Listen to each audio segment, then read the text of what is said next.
আমি আমার ক্লোজ আত্মীয় স্বজনকে জানি, আম্মা আব্বার কাছ থেকে ছোটবেলাতে শুনে আসছি যে কলেজে যাবে ভাত নাই, ঘরে কোনো ভাত নাই, ক্ষুধায় কাতর, রাতভর রাতে হালকা কিছু খাইছে আর খাওয়া নেই। তো পাশের বাসার চাচি ভাত রানছে, ভাতের মাটা ওটা আনছে, চাচি মাটা ফালাইয়ার না আমাদেরকে দিয়ে, ওইটা 2-3 ভাই মিলে ভাগযোগ করে খেয়ে কলেজে যেত। এটা একদিন না, এটা প্রায় দিনের রুটিন হয়ে গেছে তাদের।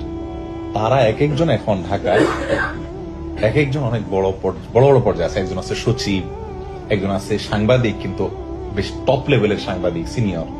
এবং এমন এমন পর্যায়ে তারা এখন চলে গেছে যে গ্রামের মানুষ তাদেরকে সারা বছরে একবার ভাগে পায় না, যে একবার আমাদের এলাকায় যাবে, এই টাইমটা তাদের হয় না। এই লেভেলের ব্যস্ততার পর্যায়ে তারা চলে গেছে, কিন্তু তারা কিন্তু ওইটা করেছে। আর যাদের ভাতের মার খেয়ে এরা মানুষ হয়েছে, ইন্টারেস্টিং বিষয় হলো তারা এখন না খায় মরতেছে। ইভেন আমার মতো গরিব মানুষ তাদেরকে যে একটু হেল্প করা লাগতেছে। তাহলে খোলাসা কি দাঁড়ালো?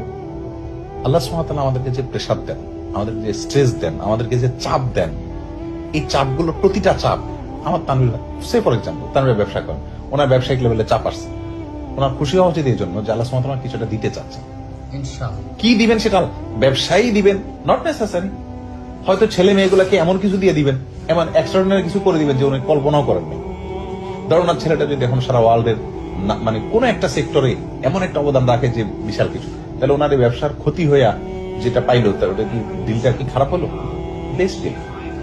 তো যাই হোক, আমাদের মানে ভাই এজ এ ডক্টর মনে করেন ক্যারিয়ার একটা বড় সমস্যা হইলো, তো আল্লাহ সুবহানাহু ওয়া তাআলা এর বিনিময়ে অন্য আরো বেটার কিছু দিয়ে দিবেন ইনশাআল্লাহ।